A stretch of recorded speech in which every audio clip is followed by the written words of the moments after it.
Pozabite na vse, kar so vas učili o prehranski piramidi. Nove ameriške nacionalne smernice so svet prehrane dobesedno obrnile na glavo. Beljakovine so podvojili, maščobe očitno več niso naš sovražnik in v belemu kruhu so šteti dnevi. Moderne raziskave so že kar nekaj časa klicale po spremembi in po več kot 30 letih smo jih končno dočakali. Moje ime je Jan, sem kineziolog in vodja v športni kliniki. Za vas sem pregledal vse smernice, dokumente in objave in danes bomo v 8 točkah si pogledali, kaj je ta nova prehranska piramida, kaj prinaša, kaj je sporno in kaj vi lahko od tega odnesete. Stara piramida, ki jo poznamo verjetno še iz osnovne šole, ima v svojem temelju žitarice, kruh, testenine, torej živila, ki bi jih morali uživati čim več. Tik pod vrhom piramide pa najdemo beljakovine in maščobe, torej živila, ki bi jih načeloma morali omejevati. Zdaj je pa zadeva ravno obratna. Nova prehranska piramida ima v samem temelju beljakovine in maščobe.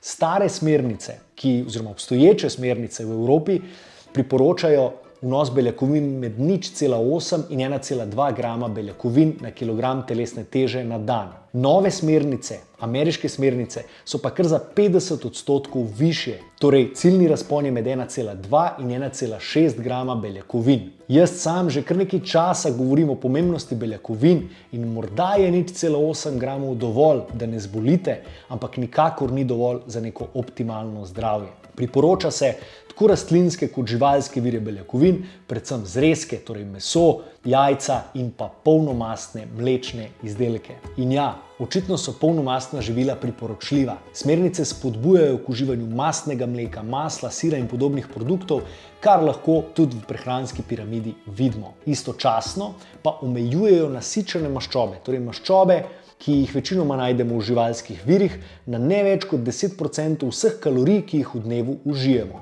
In te smernice tukaj se med sabo grizejo. Če se spomnite mojega videa o kalorični gostoti živil, tam govorim, kako so mastni izdelki kalorično bolj bogati, energetsko in kalorično višji od živil z ogljikovimi hidrati in beljakovinami. In če na eni strani priporočajo, da uživamo polnomastna živila, na drugi strani pa pričakujejo, da ne bomo užili več kot 10% kalorij iz vira teh nasičenih maščob, se to med sabo malo grize. Smatram, da moramo njihovo sporočilo vzeti tako, da so bile stare smernice zastarele in da so naravni viri maščob, kot so polnomastni mlečni izdelki, jajca, meso, oreščki in avokado, zdravi in niso naš sovražnik. Kar pa me je zelo presenetilo, je, da so vas 50 let strašili s holesterolom, maslom in nasičeno maščobo, da je za voljo zdravja, srca in ožilja potrebno to menjati z rastlinskimi olji. Zdaj pa v celotnem poročilu, razen oljčnega olja, ni omenjeno nobeno rastlinsko olje. Šele po pregledu znanstvenega poročila sem odkril, da je problematična tema linolna kislina oziroma omega-6 maščoba. To v največji meri najdemo ravno v rastlinskih oljih in očitno nismo preveč jedli samo nasičenih maščob, ampak zdaj tudi rastlinskih olj.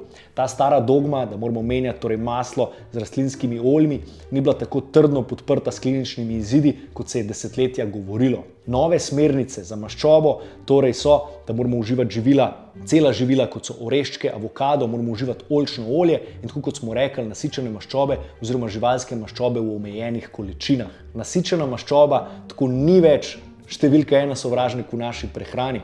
Na vrhu piramide zdaj najdemo ultraprocesirana živila. To prvič povedo zelo jasno in ne govorijo samo o sladkarijah, ampak o vsej tej zapakirani, predelani in industrijsko formulirani hrani, ki je pripravljena tako, da je hrustljava, slana, sladka in da je preprosto pojemo preveč. In tudi tukaj ne govorijo samo o piškotih, burgerjih, picah, ampak dejansko tudi o belem kruhu, testeninah, krekerjih in pa kosmičih, ki jih jemo za zajtrk. Torej, to so zdaj živila, ki so na samem vrhu piramide in jih moramo močno omejevati. Zdaj tukaj se bomo ustavili in ta del malo predebatirali, ker smatram, da je ključno, da razumete, kaj je sprejemljivo in kaj ne. In tudi sam že kar nekaj časa govorim o tem in zdaj imamo končno še potrditev. Torej, živila z belo moko moramo omejevati, priporočljivi pa so ovseni kosmiči, ječmen, kvinoja in pa polnozrnata živila.